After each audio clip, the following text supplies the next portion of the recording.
Hello and welcome to another episode of the Self-Made Podcast. This is one of the most fun I've ever had researching a show. I generally find this guest totally fascinating, really intelligent, and a wealth of knowledge, especially for anyone who wants a better relationship with food.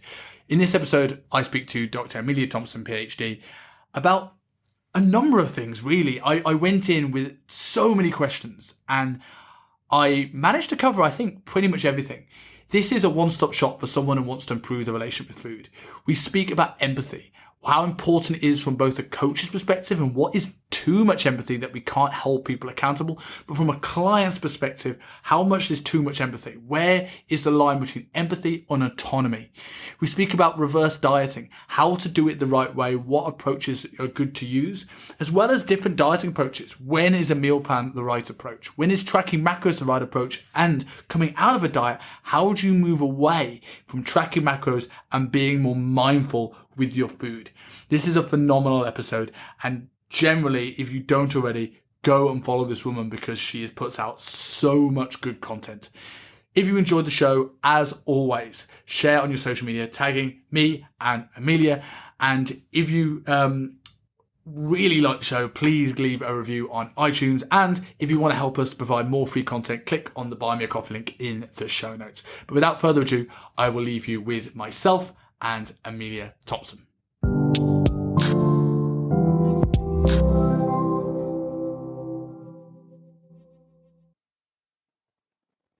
So, Amelia, I was just saying off air that this is generally one of the most interesting times I've researched for a show. There's so much good content on your page that there's almost too many topics to get through. And knowing me, we'll go off on too many tangents. I'll cover about a third of them.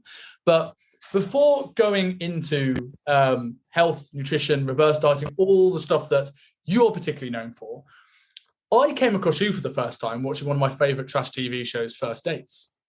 And I remember years passed, and I all of a sudden someone recommended your page. I followed you and went, where do I know that girl from? And then I stumbled across, on YouTube, a recommended video. I went, okay, I recognize her now. And I had a Richie Neville from the boy band 5 on a few weeks ago, and we're talking about behind the scenes of some of these stuff. And I just have to ask, what is it like being on the show? Is it portrayed how it comes across, or is it a totally different experience?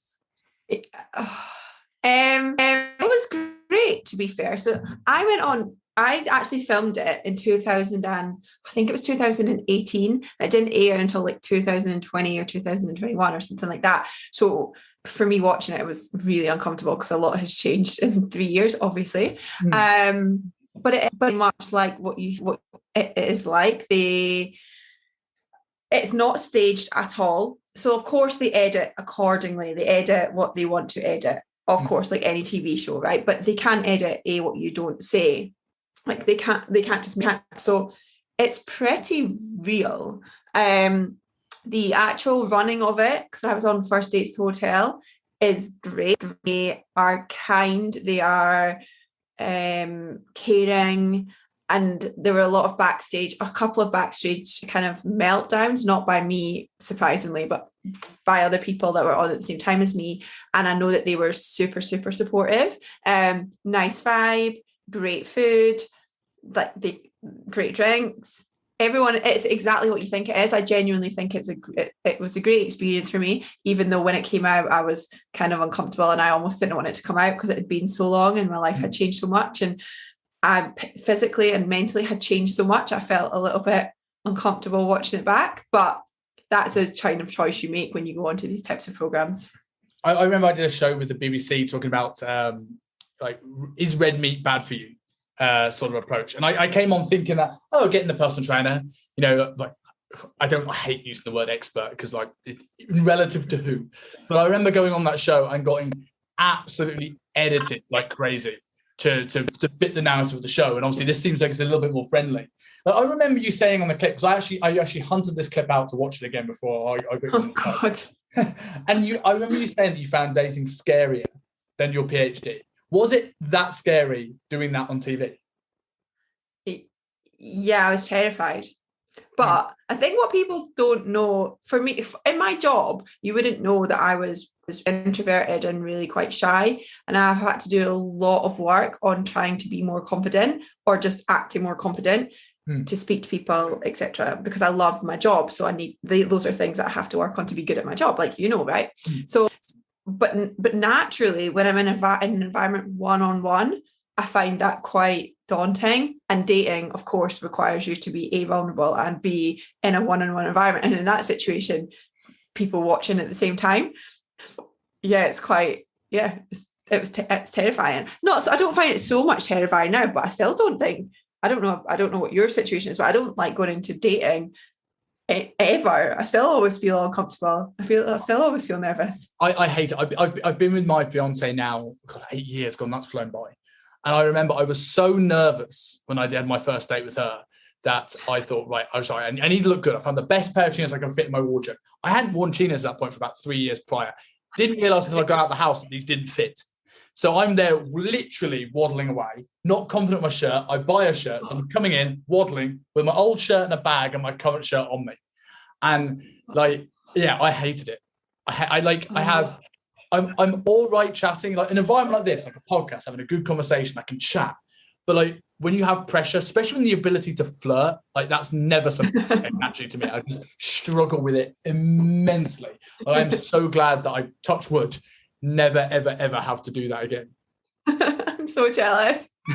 No, I'm not. I love being single, but it is, it's just a very, very, very vulnerable thing to do, because what you're doing is, in these situations, you could be judging me right now, but you're judging me for kind of what's coming out of my mouth and my knowledge, really. Whereas in a situation where you're dating someone, they're judging you for the way that you look, the way that you sound, how funny you are, how smart you are. As a woman, you want to be smart, but you don't want to be too smart because you don't want to be intimidating, but you want to be confident and it's just, those are the things that go around in your head, especially as a woman who is quite self-sufficient.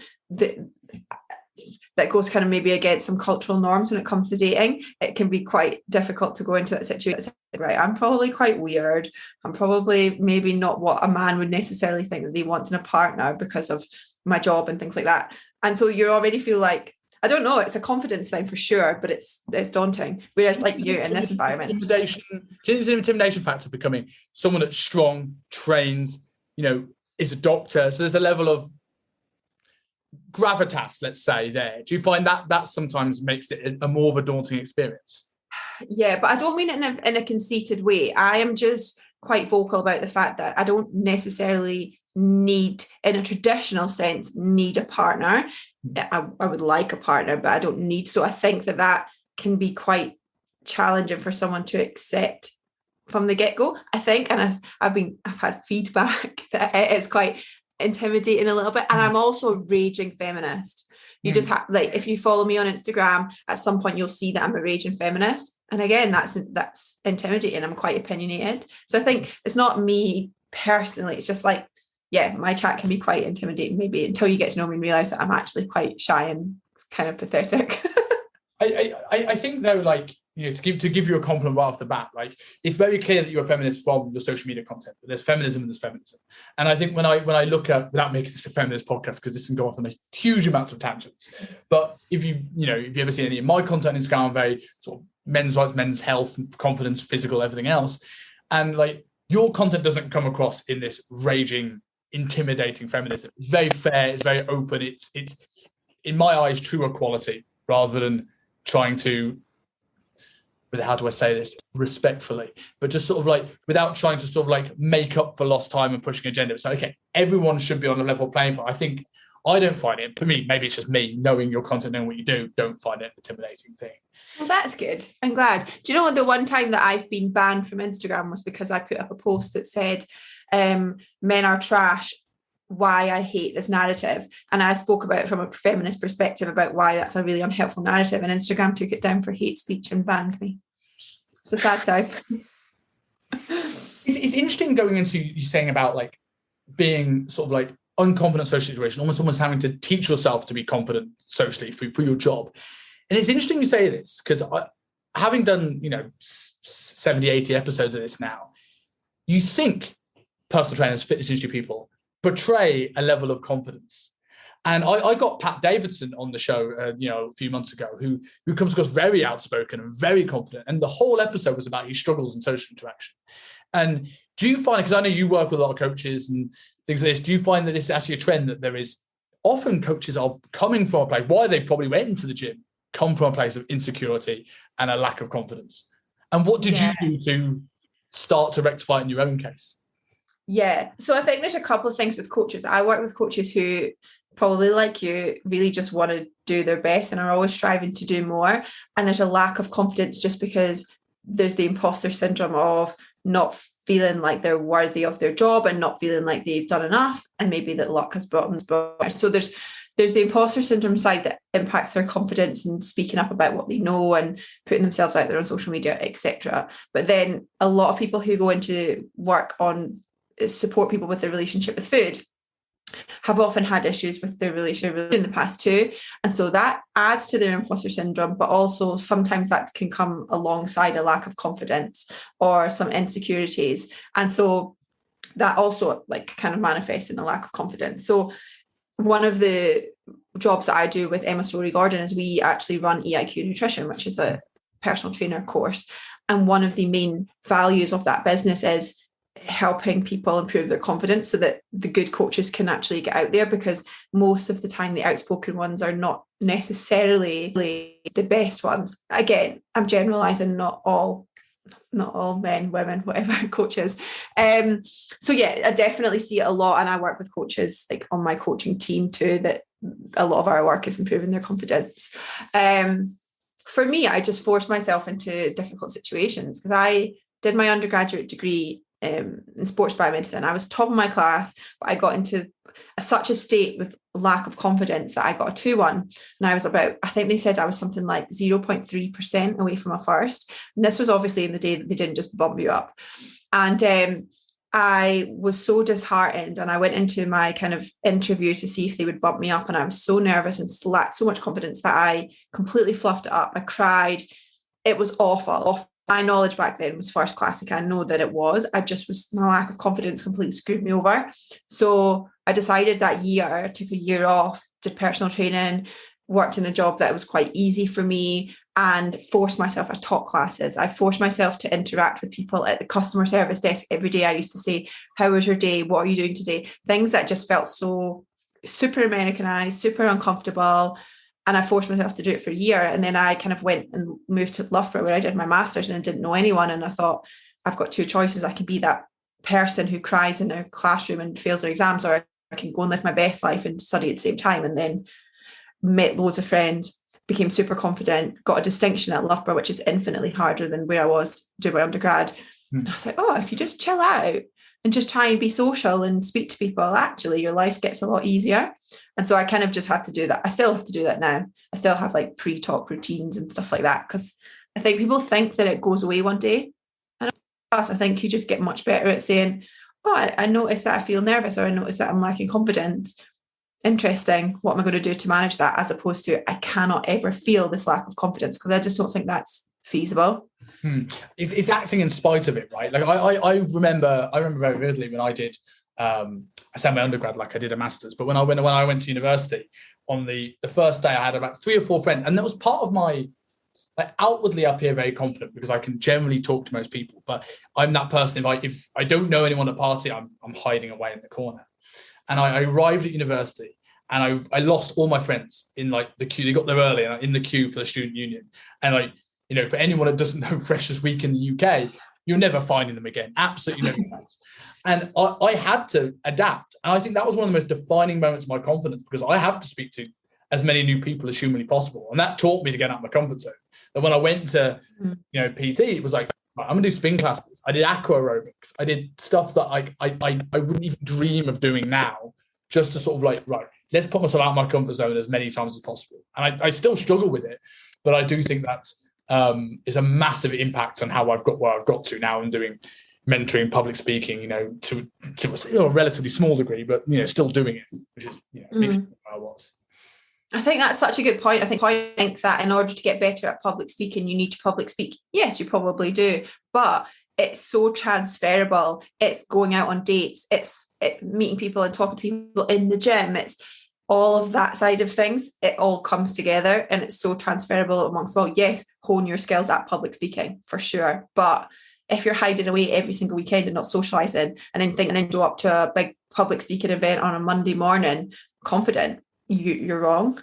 I remember when I was single, trying to build the confidence to speak to girls. And it was like I'd start conversation with people in lifts. I'd start conversation with my hairdresser, with taxi drivers. I'm like just building up this ability to randomly start conversation with absolutely anyone, male, female, whatever, whatever your pronoun is. I started a conversation with and got to learn about people. And it's probably the reason why I started loving doing this sort of thing. And this is my passion project for years of wanting to do a podcast, is that ability. Like, okay, I've got many friends in this podcast, or I've got people I've met for the very first time, like this call here, where I've now just got to not only have a conversation, but be able to lead the conversation enough that someone comes off the school going, oh, I really enjoyed that hour or 90 minutes or whatever the time was. So I think that's a really important thing. And it's interesting you brought up imposter syndrome, because I don't know like if many other coaches feel this way, but certainly the ones I've worked with do, where I had this conversation on a podcast the other week where I look at my client results different to how I view other coaches' client results. When I look at my client results, I go, that is them. That is all them. Congratulations to the client, as it should be. They put in the hard work. Now, I always think that in a client result, if it's a Harry Potter movie, they are Harry, I am Dumbledore. But if it's someone else's client another coach gets a result, I go, what did they do that's better than what I did? And I view it in a totally different thing. And it's amazing like how that's 100% imposter syndrome. It's looking at, I look at them as like, okay, I'm missing something in what I do, rather than actually looking at it from the client side of things. That's interesting. I've never thought about that before, but I guarantee you that that's the norm. But nobody probably vocalizes it as eloquently as you just did. But I definitely think that is probably a thing. I think it took me a long time to start owning the work that I did. But I'm the same as you. I'm very much like, this person did this work. I always just say, I'm just saying shoulder, kind of whispering you in your ear, pushing you along. That's how I like to frame it. But it's hard because you'll be the same. You get feedback all the time from clients or from people on social media. And for me, as a woman, that I've been working on is accepting compliments and not brushing them off and allowing other people to compliment you. I think is a really strong thing to be able to do. And we're so used to, I like your dress. Oh, I just got it. It's 5 years old. Or actually it's ripped at the back, or whatever it is. Or you look great, but I'm actually really tired. And I think we get so used to that. And actually what you're doing when you do that is robbing someone else the joy of saying, do you know what? You look great today. I love complimenting other people. So why would I take the joy away from other people? So when people say whatever they may see on social media or as a class, I do try and own it as a thank you so much. I'm really glad that you would let me support you in this, but at the same time you still did all the work. So I think there's a nice little balance in that to have there. Yeah, and I think that carries on quite nicely to the sort of the probably one of the main talking points I want to speak about, because there's a reel you did that sort of catalyst me dropping the message to jump on the show, and it's a real talk about empathy. And you mentioned a second ago about this is something that's very common, but something said so eloquently. And I thought this was really talked about the getting consumed by empathy. So for people that haven't watched this reel, go over a little bit about what it is that you were discussing in that, and what's your personal relationship with empathy as a coach first. Yeah, so I think the reel I was talking about how unruly or kind of OTT empathy is not admirable. And I think a lot of us get into coaching as empathetic people and people who care about their clients. We give a lot to our clients. Anyone in a helping profession does that, and empathy is obviously really important.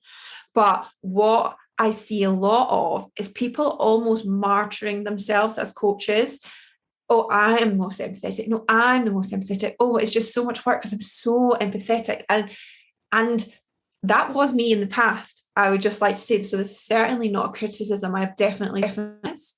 But what I was trying to say with this reel is it's not admirable. And what you are doing when you say, I'm just so empathetic, and you get kind of what people call empathy burnout, which is more actually what we think I'll talk about that in a minute. And when people feel kind of burnt out by this over empathizing, it actually does your clients a disservice, because what you're doing is what we're doing is we're putting ourselves in the position of the other person, and we're kind of walking in their shoes, so to speak. So if a client checks in and they say, I'd had to put my dog down this week, and actually my partner's really sick, and my child is going through the terrible twos, and my mum's really sick at the same time, and it can be very hard as a coach to find a kind of space where I can help you and I can understand without falling into, oh my God, that's so heavy, I'm so upset for you, and feeling really drained by it.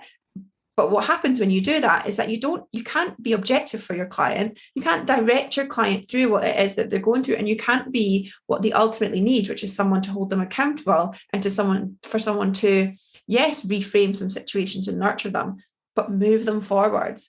And so I think we've just got a little bit of an issue with the industry with, when I started working with people in terms of their relationship with food wasn't even a thing. Nobody really spoke about it. Whereas now we've got thousands of people, hundreds of thousands of people saying, I support you in your relationship with food. I'm so empathetic.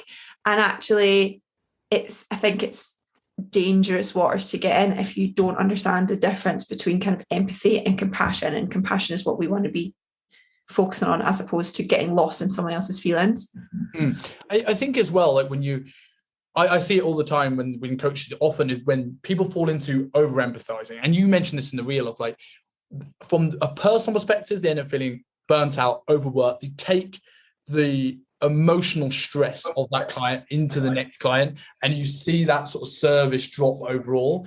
But you also find the results tend to struggle, because it's the same reason why people trying to coach their partners or their best friend always struggle, because they can't hold them accountable, because there's too much empathy there that they let them get away with things. And when you mention compassion, it's like, where is it that I'm compassionate because I want you to get to somewhere bigger, which is going to require me sometimes to pull you out of your comfort zone and into difficult situations for the bigger picture, and me almost letting you get away with stuff. Like sometimes that's needed, but quite often it's not.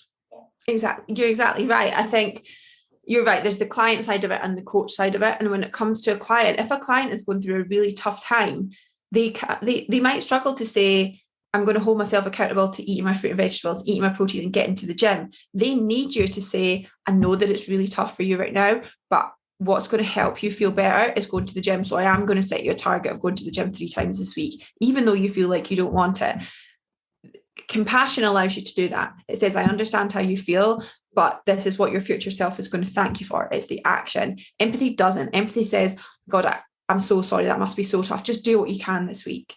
And then what happens is a week later, when you've shown so much empathy and that kind of unstructured empathy, so to speak, a week later they say, I did what I can. I did what I could. I'm still feeling pretty crappy, but I did what I could. And that was actually, I went for a walk once and that was it. Versus when you've shown compassion, they say, I dragged myself to the gym. I really didn't want to go, but I'm really glad that I did because I actually feel better. And that's the difference between one get better results physically, mentally, and one of them, you've not done any, it's not really necessarily done direct harm, but you've not done your job as a coach to move them forwards. And at the same time, like you said, you're also exhausted, you're also worried about them, you're also taking that worry into your next client. So your next client's results might not be as great because you've not shown up for them 100% like you could have done had you kind of been a little bit more compassionate and less empathetic. It's setting expectations with somebody as well, right? Maybe this is slightly different in the clients that you have that are more want to become more mindful with their food, and it's a more bigger picture, a very holistic approach. But I see it all the time in coach where they do this over empathy, but they don't set this expectation of, okay, if we're going to do X and Y, Z less, or we're going to have put more days up at maintenance calories if their goals to be in dieting phase, and they don't explain, hey, do you know this is fine if you're okay with this, but this will slow the rate of loss. Are you okay with that? If so, I'm good. They don't have that conversation because it's tough to have that conversation. The client then gets, why am I not losing weight? Well, it's because we said it was fine not to do any of the things that you held you accountable for. And I think when we transition into what caused disordered eating patterns, I think that poor expectation management is these things where clients end up very frustrated of they're sort of half doing stuff, not getting the results, and then they end up in this almost food focus because nothing's working for them. They're dieting, they're bored of dieting, they're not getting results, the sort of in and out binge restrict cycles. Whereas if they know, okay, if I do this, if I pull back on this, okay, that's fine, that's okay. But just as long as you're okay with this is the way things are going to go. And I think that's lacking, that people struggle to have those tough conversations. Maybe that's another empathy thing, I suppose. I think that's a bit of an empathy thing, but I also think it's a generational thing of us not to have tough conversations. Now, I'm not going to get into kind of cancel culture and all that stuff, but Gen Z, I am a millennial, so I'm an elder millennial, but I'm a millennial nonetheless, right? What class is a millennial? Kind I'll of cut you off, but where does the cutoff between millennial and Gen Z? I think it's something like 80s, like early 80s. Oh, right, late. I don't know what the difference is between like late millennials and Gen Z. If I'm 1990, am I a millennial? I think you're a millennial. Just, cool. I think. Yeah. I think. The race that's ruining the world and blamed for everything. Well, I'll take that. Yeah. But we have been brought up being great at difficult conversations because we all just want to be liked. And Gen Z, I think, is even potentially more mollycoddled in that way to some degree, where we're not used to having to have difficult conversations because we're just not used to it. So when it comes to coaching, it's uncomfortable because we don't want to be disliked and we don't want to, we just want to be accepted and liked by everyone. But as a coach, that's not always going to be the case.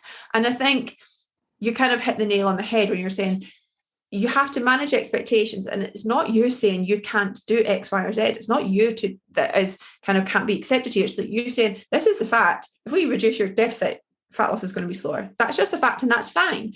But the whole point is this is what you want. And as a coach, as long as you're always working in line with what the client wants and the client's values, then you can't really go wrong. Like you said, okay, so you have an option. We can reduce your deficit and it will go slower, or we can go faster and you will be hungrier. I don't mind what you do. This is your journey. This is up to you. I will support either based on what is important to you. And then that way, when it works or it doesn't work, you can say, okay, this is why it's not worked. Do you want to reassess? Again, no one has failed. It's like, this is the option that you chose and it didn't quite work, so let's do something else. And then it stops the coach also from internalizing it, or didn't do the right job. No, because you gave them the option and you were honest, you set expectations, you were transparent, and then they made a decision that was right for them. Do you find, because you said you've had a lot of clients that come from other coaches where they've potentially used very aggressive dieting approaches and they've come to you for having a better relationship with food. Like, we're very, and sometimes rightly so, very quick to slam the previous coach. But do you think there's an element of they are struggling to have those difficult conversations, so that they're not necessarily knowing what the client's values are, or the client's not communicating things with them? So it's sort of like where the trainer thinks they are, where the client thinks they are very, very different. Like, do you see that a lot with those kind of clients, or are they completely different when they come to you? But I think all of the above. I rarely will slam another coach. I think it's because there are three truths, right? Coach's truth, client's truth, and the actual truth. And so if someone comes to me and says they had me on 900 calories and they had me doing this much and X, Y, and Z, did the coach have them on 900 calories because actually they knew they were eating 500 calories a day over every day, and that was just their kind of way of not manipulating them, but allowing them to feel like they're getting progress? And like, was that actually the truth? Or was it that they were genuinely saying eat 900 calories a day and don't deviate from that ever? We are never going to know as a new coach what really happened. The more you get to work with someone, the more you start to see their personality types, and actually you can probably make a fair guess about what happened last time. I think the problem is that you're right that maybe previous coaches haven't done the work on what is that person's values and meeting them where they are, but then I do think that coach has failed them because that is their job. And I think if a coach isn't able to do that, then they're not doing enough of their own personal development to be the best coach for them. And so I do think they failed them, but not in an aggressive sense or an intentional sense, just in the sense I wish that we would all reflect on ourselves, myself included, and say, this is the gap that I have, and this is what I need to do more of. Where I do slam coaches, and where I have probably put a reel out before about this, where I get a lot of clients who have regained the weight that they've lost with other coaches, is that a lot of the time these coaches knew what they were doing. And I know some of the coaches, and again, I don't have a personal opinion about certain coaches because you never really know. But I know that these clients were overeating through a diet and had a coach, and they continued to push them. I know that these clients lost their period when they were dieting and the coach continued to push them. I know these things. And then where I get the kind of cherry on the top is when I'm working with that client and then that old coach uses their transformation picture to make money. And that frustrates me because I think I know the kind of headspace that person was in at the end of that journey. You're making money off what you did to their headspace, or what happened, not what you did, what happened to their headspace when they went through that journey with you. And I'm sat here quietly because they don't want anyone to know that they're working with me, because they're working on the relationship with food, and a lot of them are personal trainers and they feel ashamed of that, which they certainly shouldn't. And that's when it kind of is a tough pill for me to swallow and stay quiet about, because it's frustrating for me to see that. Yeah, I remember vividly, not even an old story, but I worked with someone a number of years ago where we managed to bring his food up and quite considerably and got him considerably leaner, stronger, feeling healthier. And he finished his program, felt good on his own, went away. And then he decided when, a certain personal trainer brand came to his town, he went, okay, I'm going to go and work one-to-one with these guys. I worked with him within the last year, like 7 or 8 months ago, not even that, like 5-6 months ago, came back to me. And I'm like, how are you now on like 1,200 calories low carb for the last year? How is now that I'm looking at blood work and your thyroid's in the pan? Like, how have we gotten to this stage so quickly? And now my job is almost sort of like trying to pull him away from 25,000 steps a day, 6 days a week of cardio, trying to say like, I got a message today going, I can't believe my thyroid numbers are getting better with more carbs. Yeah, of course they are. It's the low thyroid, it's the low carbs that probably pushed this into the ground in the first place. And this is the thing that like frustrates me, is when someone was in a good spot and you see in a very short period of time the damage this can be done with someone that doesn't pay attention to these signals and these signs. Now I worked a lot on my service to make sure I have as much of an open line of communication as I possibly can to make sure I don't miss things. In my early part of my career, I may have done, and I've had a few issues. And I never want to be in that position again, where I have a guy that has an issue with testosterone or thyroid or something from just being absolutely slammed into the wall. From a client side of empathy, though, where do you think there's a line of where's too much? Because I know some coaches get great results in their mission every day and they're right always with a client. I know from my personal perspective, like I would hate that. And every time I open an app and like if I'm tracking my food, that's accountability. Every time I speak to them is accountability. Every time I do a check-in, that's accountability. How much personal time do you need before it just becomes you're almost creating that level of pressure because you're almost breathing down the neck? Is there a line, or is it super individual? It's a great question. I think it probably is super individual. However, the way that I work with clients is, there are a couple of options to have that type of intense contact or not, because it is individual. I have had this conversation with a couple of coaches who there's a sort of like scheme of work with certain mentors that get coaches to like check in with their clients every single day and have accountability types of check-ins every day. And for me, I don't think that's beneficial because I feel like it strips someone of their autonomy. And maybe initially, when we're moving from that kind of, when we're trying to create more autonomy in someone, that might be okay initially, it might be helpful initially, but over time, I don't want someone to have to need me to check in with them every single day to make sure they're doing what they're doing. If someone is sure of their values, which I think every coach should be doing when they start working with someone, and they know why they're doing something, yes, it's hard to stick to certain things, but what I want my clients to do is to come back every morning to say, this is my intention for the day and this is how it aligns with what's important to me. That's how we could create sustainable behavior change. That's how I know that when they finish working with me, they wake up every day continuously 5 years down the line and say, this is my intention for today, this is what's important to me, even if that's changed in the last 5 years since they did work with me. Whereas if you've got someone who is consistently breathing down your neck, as soon as that stops, what happens? Like, I don't want someone to be reliant on me for the rest of their life. I've got clients that have worked with me for 4 years, 5 years. It's not because they're reliant on me, it's because they get some accountability and we have great banter. And that's the extent of it. I know that if they stopped, they would be fine, but they just don't have my banner, so they don't.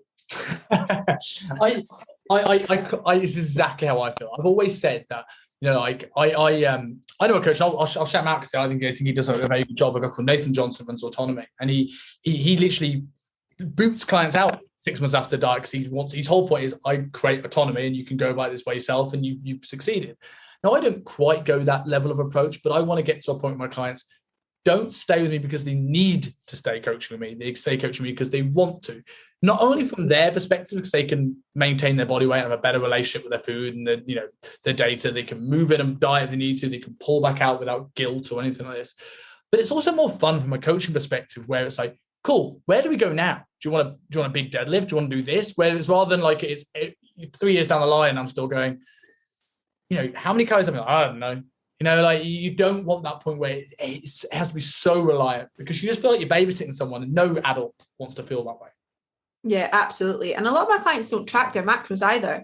And I think this is a problem that, again, we have people who worry that if they're not doing those things, then they're not supporting their clients properly. But if you can't coach your client without tracking numbers, and I'm talking scale, weight, and macros, then you're not necessarily coaching them optimally, because like you said, so many times I've had conversations with clients who've been with me for a long time, and I say, new year or something where there's a big change, and we say, right, let's review everything. What's your focus? And they say, I want to put more time into socializing. I want to put more time into my career.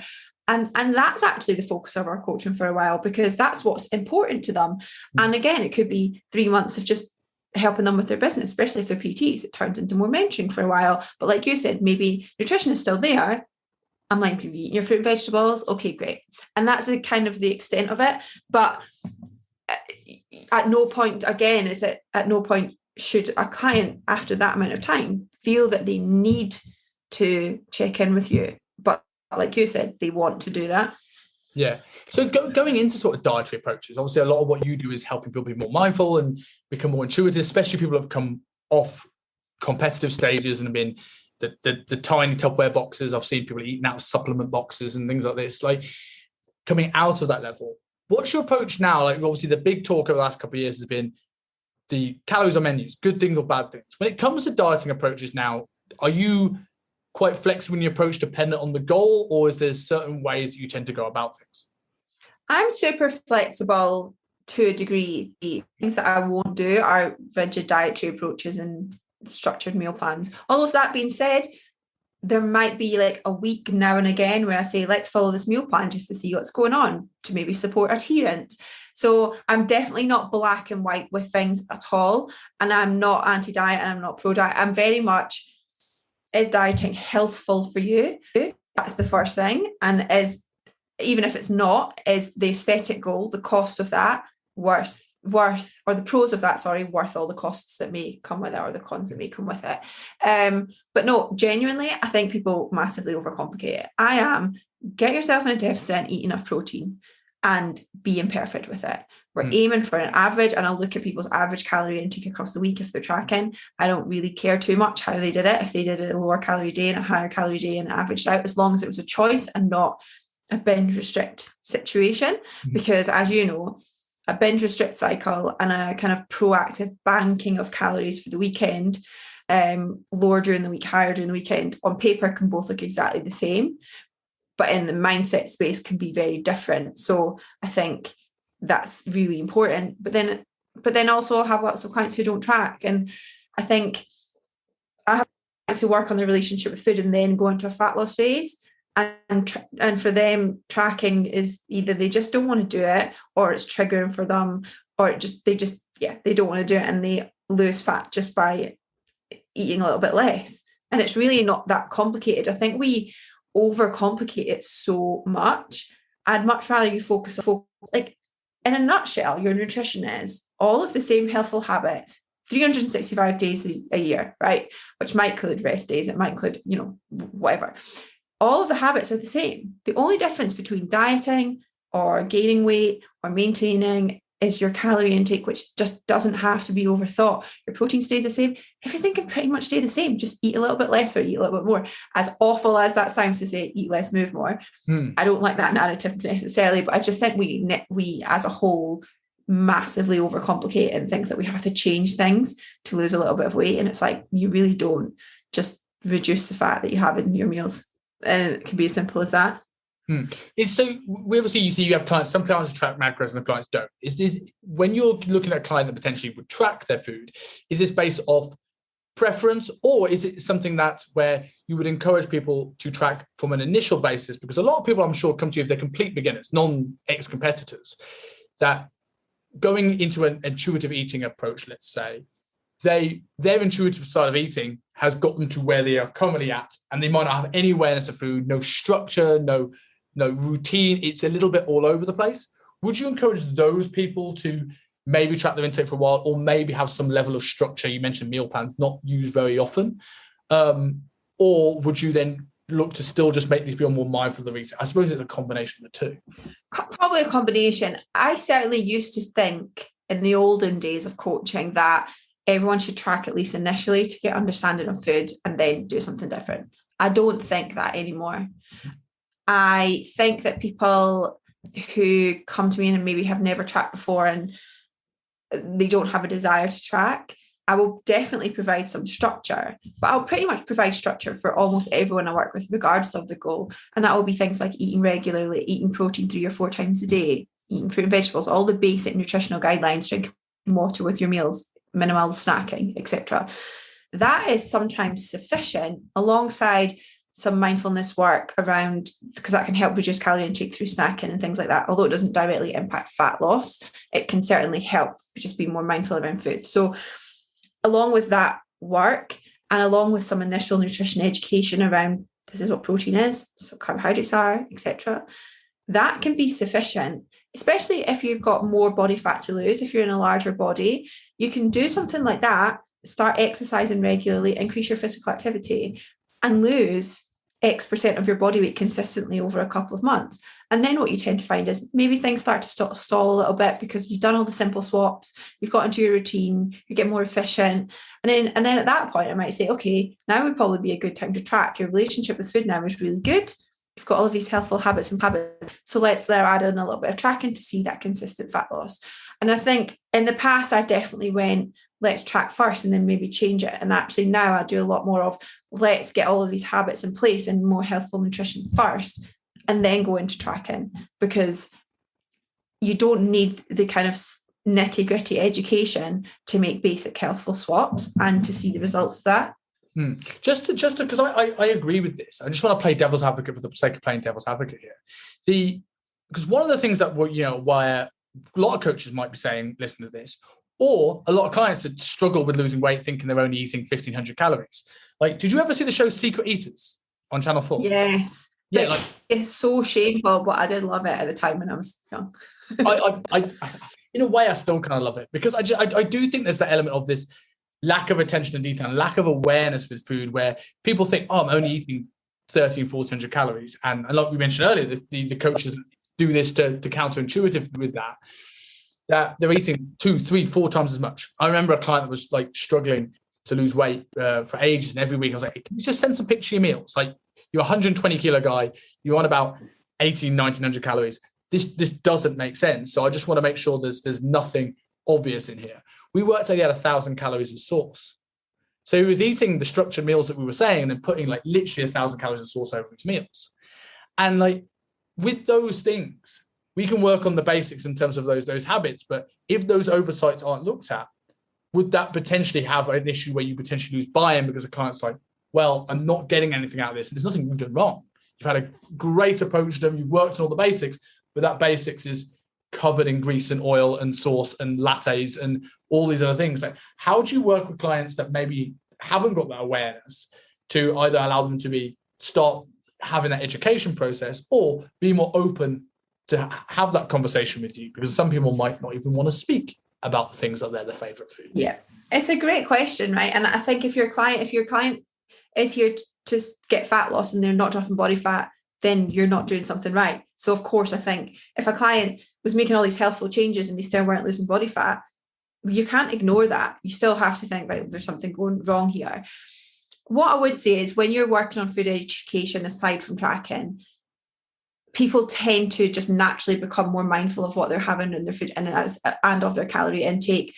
So when they go to the shop, they might sort of think, oh, well, I'm trying to eat healthy, which is the healthier option. And healthy is a kind of questionable word, but they probably will look at things like calories and fat intake and stuff, even though they're not actively tracking over time, just because they are more aware now of calories in general because they're trying to drop body fat.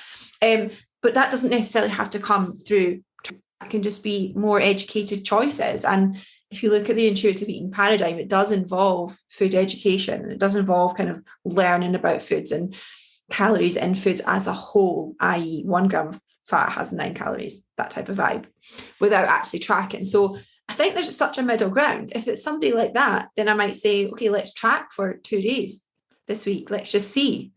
And that can be sufficient to go, oh, actually, my calories are higher than I thought. And then that's the end of it. Okay, we can see now it came from your sauces. Let's reduce those and then let's try again. And that might then say, actually, I quite enjoy tracking. Let's keep up. Great. Or they might not. And I think on the kind of flip side of this, I definitely think there's a pushback from people saying, I don't want to track, but I want to lose body fat. What should I do? And at some point, I think it's helpful to say, especially if you're in a smaller body, it's helpful to say, well, do you want fat loss enough to put that effort in? Because sometimes it's a case of just not wanting to do it. And that's fine if you don't want to do it. I'm not really one to push fat loss if you won't benefit from it for your health. But you have to, when you choose something, you choose not to do something else. And everything comes with a little bit of sacrifice. And that sacrifice might be tracking your food if you are in a smaller body and want to get leaner. So I think it kind of works on both sides. I think some people use it as I don't want to track because it's too much effort. But then also on the other side, a lot of people don't need to track in order to see results. There's a couple of really key points I want to come back to on that. And one of the things it was big is about this awareness thing, like almost empowering people and educating people to make the decision one way or the other, with neither having a inherent bad or guilt level of consequence. I've always talked to my clients like the Snickers bar analogy. So like, if I say to you, if I put you on a low carb plan and say, Emilia, you can't have a Snickers bar, the first thing you're going to want is a Snickers bar. You're going to go out to your friends and go, Simon told me I can't have a Snickers bar. And this is always already this guilt and this dread about this coaching process. And that's where the stereotype of don't tell my personal trainer about that sort of analogy comes from. Whereas I would much rather say, do you know what? Okay, your Snickers bar is 390 calories. So you can fit your Snickers bar into your allowances, but understand you might be a little bit hungrier because we take food volume down. And as you said, sacrifices is part of this. And if you go, do you know what? I really want it. And I don't mind being a bit hungry and I can sit with it. Like, fine. No, be my guest. But you might look at that yourself and go, do you know what? It's not worth it. And it's not, I never have to be the bad guy in that situation. This is totally your call. But this or that, like, take your pick. There's a sacrifice with either, but it depends which you prefer, which I think is a much better approach than these black and white sort of blanket rules. For sure. Black and white blanket rules just come from lazy coaching. Lazy coaching or lazy information, and it doesn't help anyone.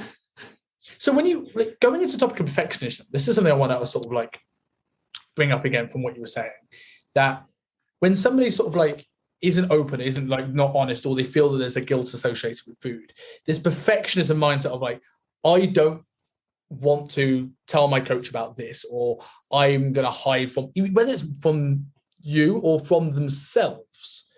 We can only help what we know about, right?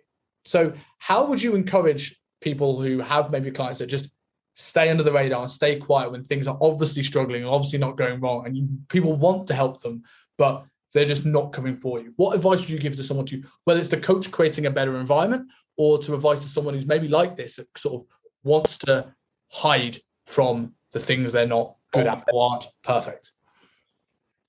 Yeah, I think with coaches, it starts with you.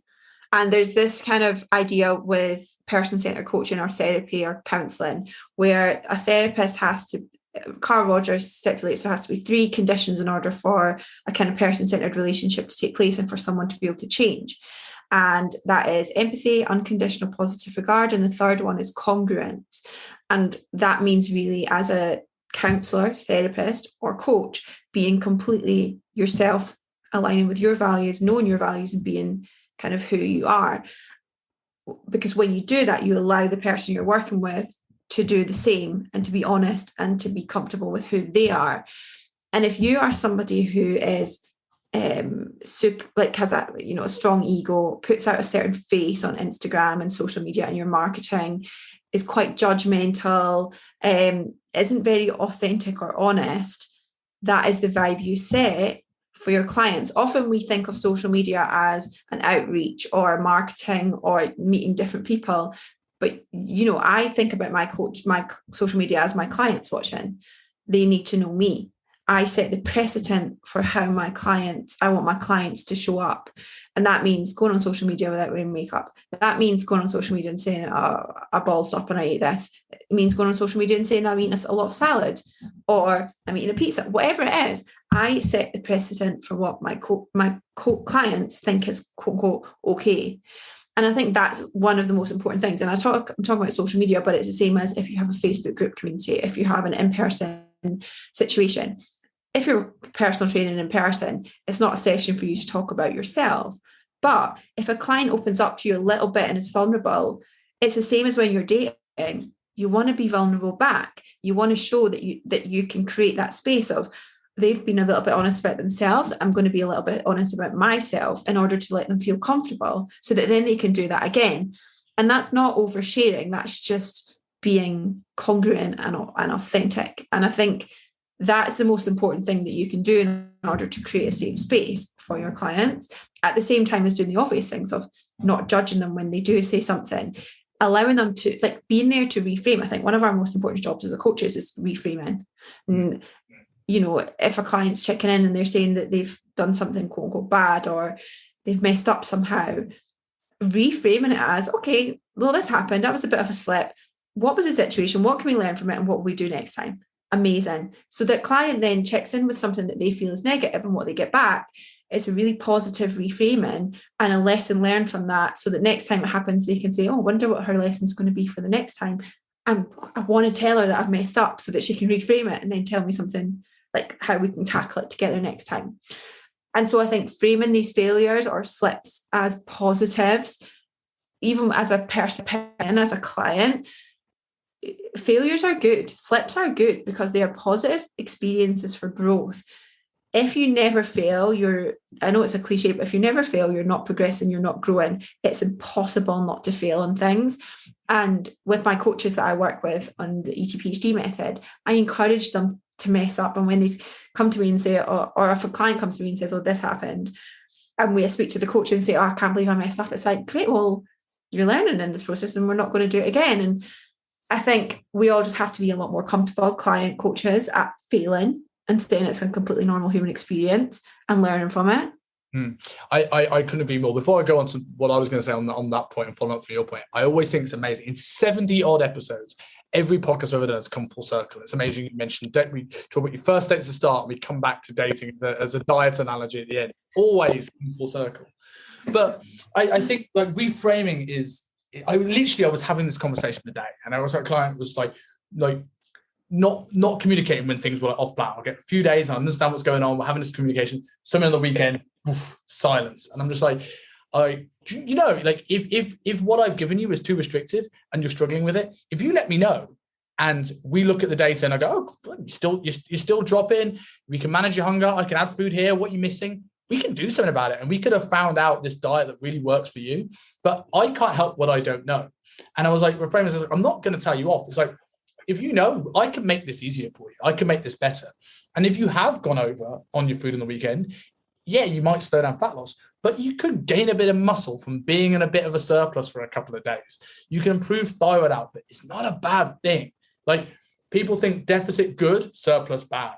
And no, like, years are cyclical. We need to be in a semblance of both over the course of the year. Absolutely. And I also think reminding people that it's your goal.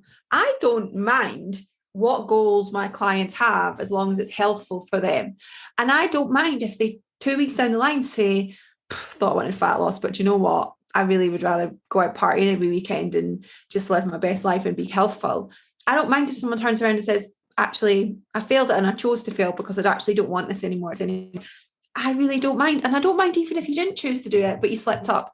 for a month in a row, it doesn't impact what I think of you. It impacts how I then can support you. I think sometimes a lot of time people think that they don't want to let the person down that they're working with, and it's not about that. We're not here to judge whether you've had a good or a bad week.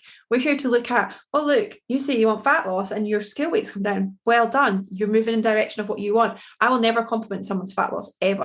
But if they want fat loss and they're losing scale weight, I'll say, great, thanks to all of the goals that you hit, all the process-based goals that you hit in your habits, you've lost weight, well done. That's not me saying I want that for you. It's me saying I'm really happy that you've moved in the way that you want to move. So I think remembering that too is so important. Yeah, I absolutely couldn't agree more there. I just on a final point, because I know you've got your round. I don't want to take up too much of your time. So one of the a lot of people coming in to see you or dieting in general will be familiar with a period of time of restriction. So meal plans, macros, whatever approach they decide to use to get to from where they are to end goal. But most of the people that I certainly deal with, and I presume you certainly deal with as well, are not lifelong competitors. They're not wannabe IFBB pros. They are people who have got lives and business and social occasions. Like my parents grew up in pubs. I can't think of nothing worse than tracking every macro for the rest of my life. How do you get people to start moving away from MyFitnessPal and tracking their calories once they've hit their goal? I know you've mentioned that maybe you don't even use it during, but if they've used it throughout that period of time and they want to move away from it, how do we start to build that process? I think everyone again is different in this. For some people, once they finish, I think it's important once you finish a diet, I think it's important to come back to your maintenance calories and find maintenance that works for you for a little while whilst you're tracking. Usually I think that's helpful. Not always. And I've had competitors in the past when I used to prep competitors who competed, some of them I just took tracking straight away off. They gained a few kilos and then that was it, because it stopped them overeating after a show. So this is certainly not for everyone, but I think for most people, it usually benefits them to go back to maintenance. And then I honestly think of, for most people, removing it physically. So saying, right, we're going to just actually, maybe you've had a carbohydrate, protein and fat target and calories. Let's remove your fat and carbohydrate target and you're going to hit protein and calories. And then we're going to say, right, your calorie target is 2,000. For the next week, you're going to hit anywhere between 1,800 and 2,200. And then the next week, it's going to be between 1,600 and 2,400.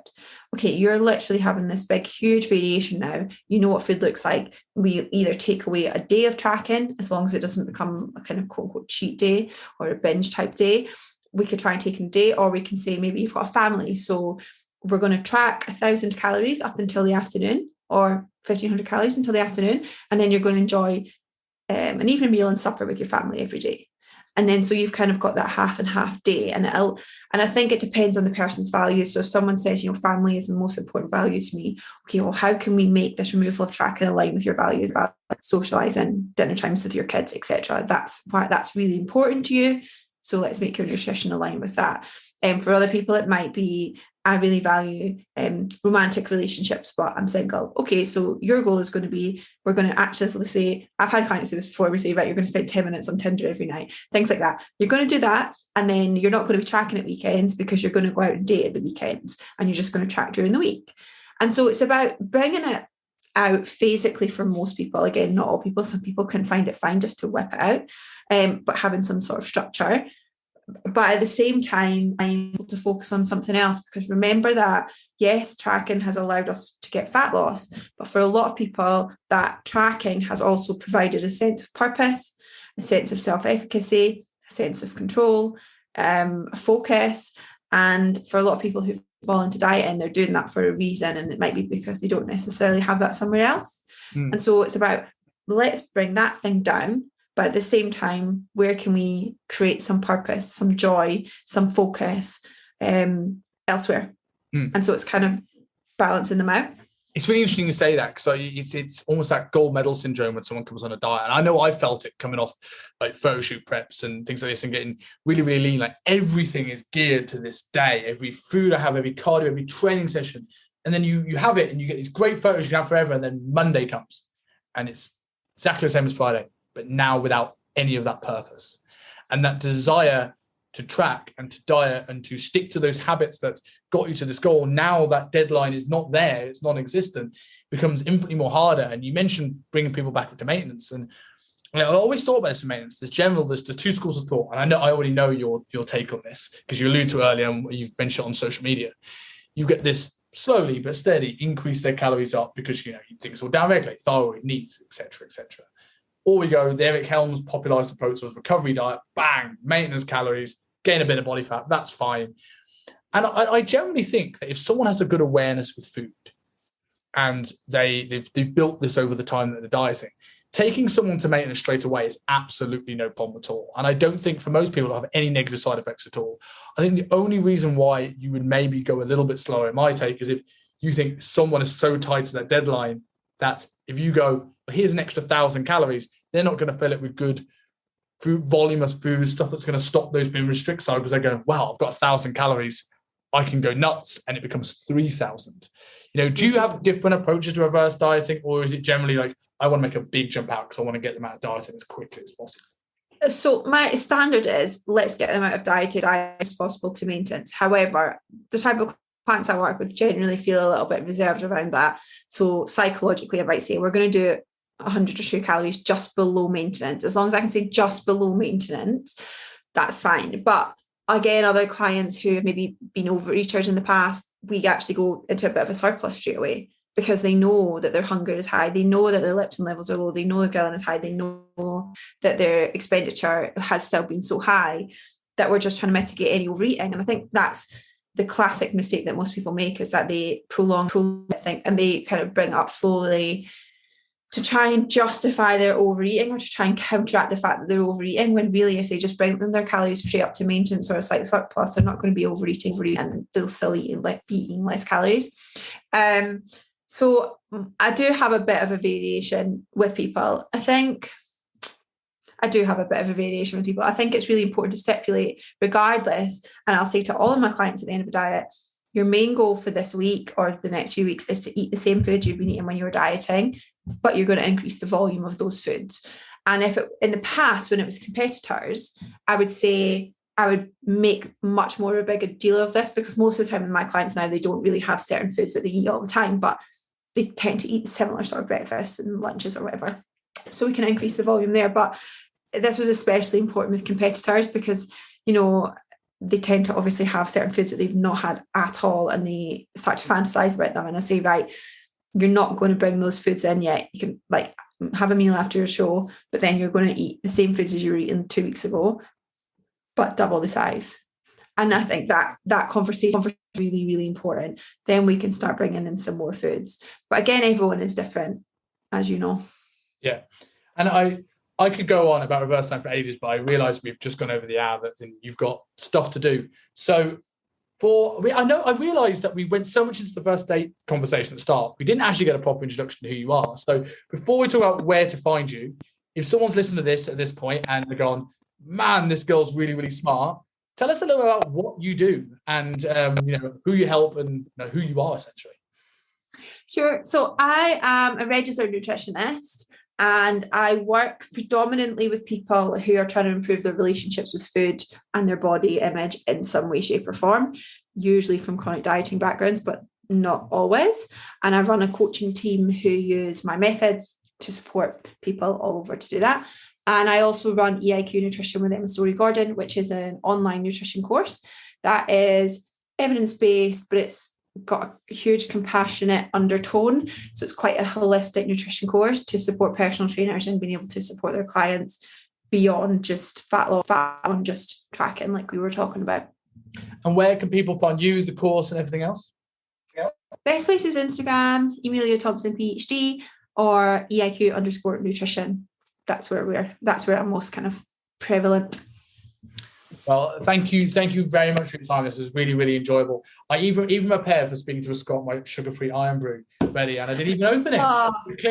Clearly a good conversation. But thank you very much for your time. Really, really appreciate it. Thank you for having me.